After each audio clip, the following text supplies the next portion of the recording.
Барлықтарыңызға ассалаумағалейкум достар, сіздермен бірге мен Біржан.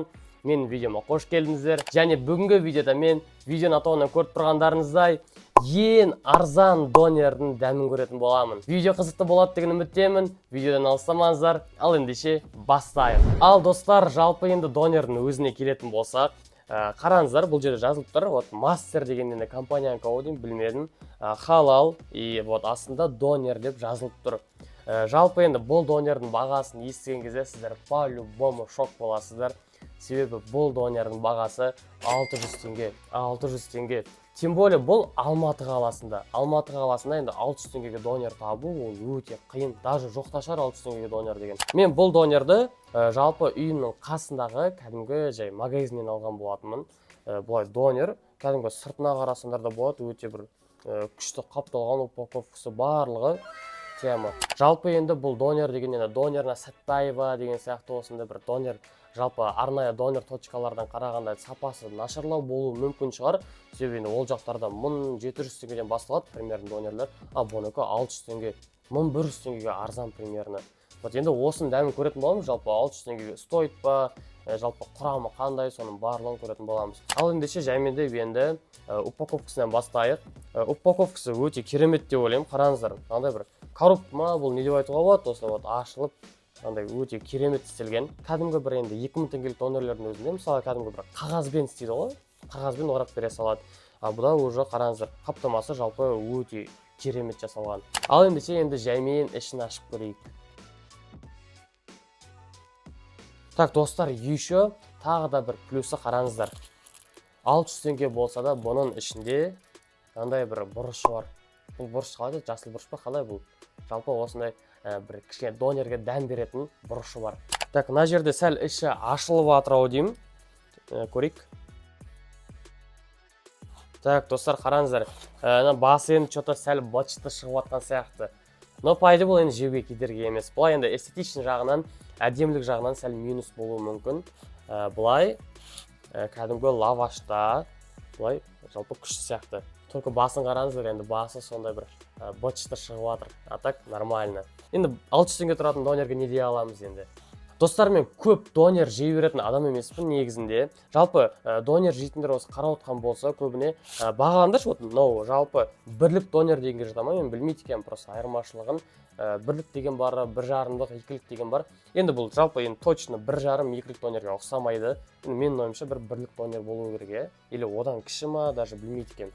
Если қарап отқандар болса, айтып кетіңдер, комментарийға жазып. Так, ендеше жаймен деп дәмін көрейік. Мен өзіме қасыма су алып алдым, чтобы енді қазір енді тек просто қазір енді жеген донерімізді бір итеріп отыру үшін осылай қасыма су алып алдым. Все, ендеше дәмін көрейік. Бисмилля.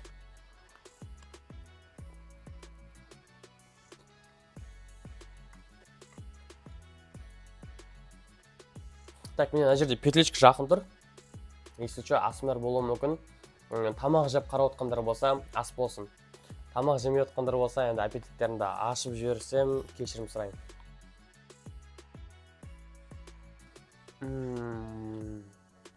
Жалпы достар, қазір жалпы ішіндегі құрамын, составын айтқым келіп отыр. Но пока қатты көрініп отқан жоқ.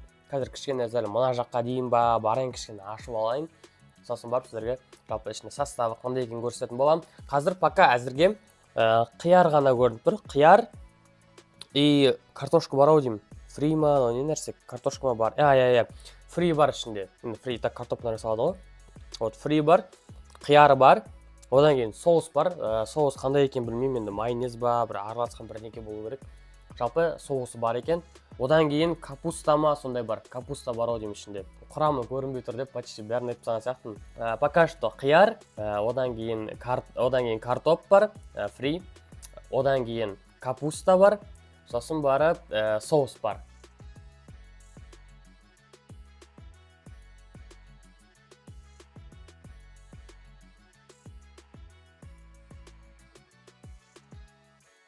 Достар, менде бұрыш бар екен ғой, мен бұны ұмытып кетіппін.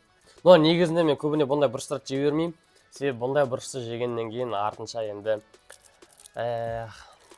үлкен дәрет деген енді бір сәл қиналып шығатыны бар да. Бірақ көп жей бермеймін, сол үшін қазір енді сәл кішкене дәмін келтіріп отырып жеу үшін осы бұрышты жейтін боламын. Но 600 теңгеге енді бұрыш қосып берген өте керемет деп ойлаймын.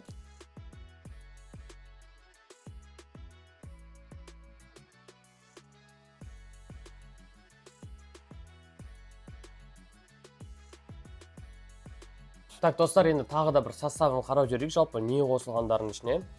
Тура жаңағы мен айтқандай сол капуста, фри дегендер бар ішінде. Одан кейін ішінде менің байқап тұрғаным бойынша артық ештеңе байқап тұрған жоқпын басқа. Сол жаңағы составты ғана байқап тұрмын әзірге. Или бәлкім тек сол ғана шығар.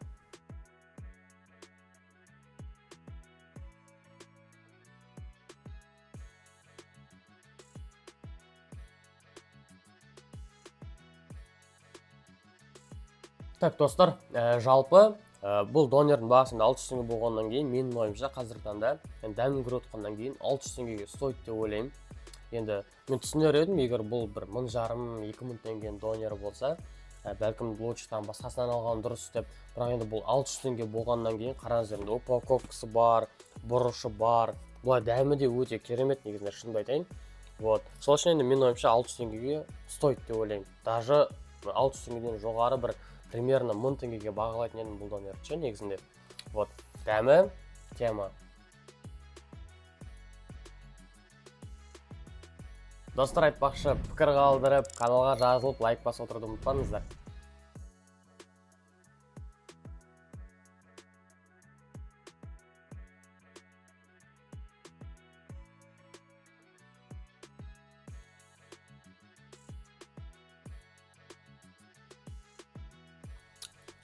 Аузым ашып жатыр, суым бітіп қалды еще.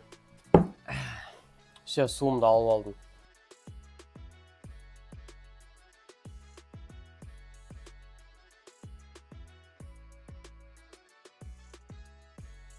Достар, мен енді байқап жатырмын, бұның ішінде тағы да составында кішігірім тауықтың еті бар екен.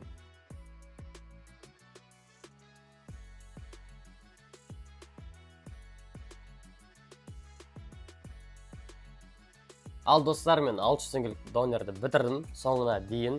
Жалпы өте тойымды, шынымды айтайын. Мен таңнан бері ештеңе жемедім. Қазір сағат примерно түскі 4 болып жатыр. Кәдімгідей өте жақсы тойып қалдым. Өте тойымды, дәмі де өте керемет. Жаңа айтқан болатынмын, тауықтың еті байқалды деп. Тауықтың еті бар, одан кейін басында айтып кеткен составтар бар. Ойбай. Жалпы көріп тұрсыңдар ғой енді, дәмі өте керемет, маған өте қатты ұнады. 600 теңгеге стоит. Жалпы енді 1500-2000 теңгеге енді кейбір бәлкім студенттерде, адамдарда енді ақша жағынан қиын болуы мүмкін. Ондай донерді жалпы енді өздеріне қайта-қайта бүйтіп позволять ете бермейді ғой. Вот. Сол үшін осындай 600 теңгелік донер енді дәмі сондай адамдарға жалпы өте керемет деп ойлаймын. Бірақ енді донерді көп жей бергенде дұрыс емес. Мен өзім көп жемеймін донерді. Жалпы енді осылай сіздерге анда-санда бір жеп осылай обзор түсіратқаным ғой, жалпы ең арзан донерді. Ал достар, ендеше видео соңына жетті. Видеоға лайк басып, каналға тіркеліп, пікір қалдырып, достарыңызбен бөлісуді ұмытпаңыздар. Қоштаспаймыз, келесі кездескенше.